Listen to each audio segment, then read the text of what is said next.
The most audacious deception in 1943 began when Ewen Montagu set out to fool an enemy that believed anything but the truth. By spring of 1943, the Allies faced a brutal arithmetic of lives and land. Sicily was the gateway to Italy. Seizing it might topple Mussolini, but the Germans worried every move.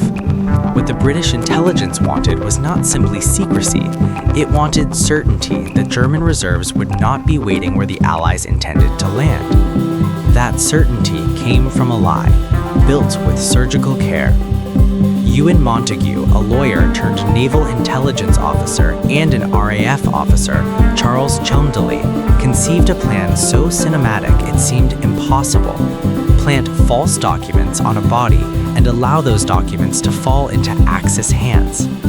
The operation, codenamed Mincemeat, would be part of a larger deception, Operation Barclay, designed to convince Berlin that the invasion would strike Greece and Sardinia, not Sicily. They needed a corpse, an identity, and conviction.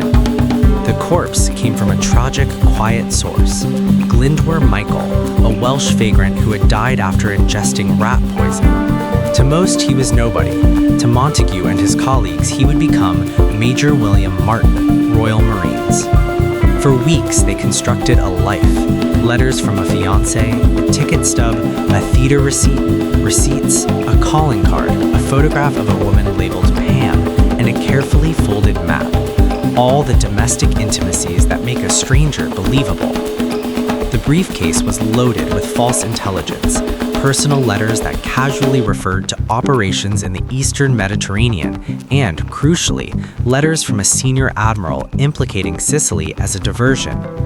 The forgers even planted embarrassing details, an expired bill, worn coins to avoid the sheen of fabrication.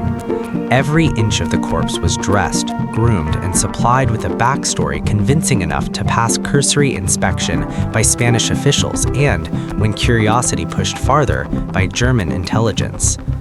In late April 1943, the Royal Navy took the body out in a submarine and released it to sea off the coast of Huelva, Spain. It washed ashore and was found by local fishermen. Spanish authorities in a neutral port with strong German presence examined the papers and, after routine curiosity and obligatory leaks, copies of the documents reached Obware circles. From Madrid, the fabric spread to Berlin. The Germans bit.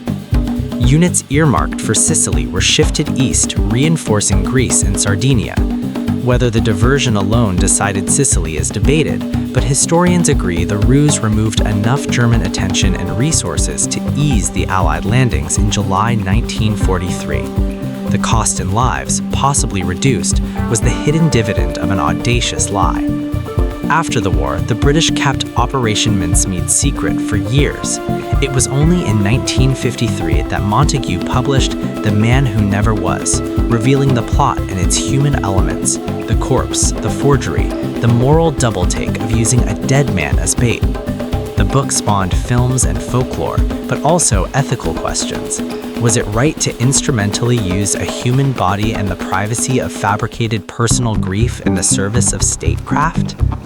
Conspiracy blends with craft in Mincemeat. It was not a dark cabal veiling truth for power. It was open deception practiced by democracies at war. Yet its methods, misdirection, manipulation of documents and emotions, the deliberate creation of a false intimacy to fool the enemy, echo through every intelligence dossier since. Today, the story reads like fiction.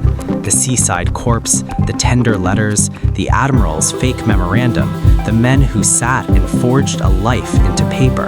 But the archives, the medical reports, and Montagu's own account make it stubbornly real. In a war of secrets, Britain chose a human cipher, and for a brief, pivotal season, that lie altered the map of Europe.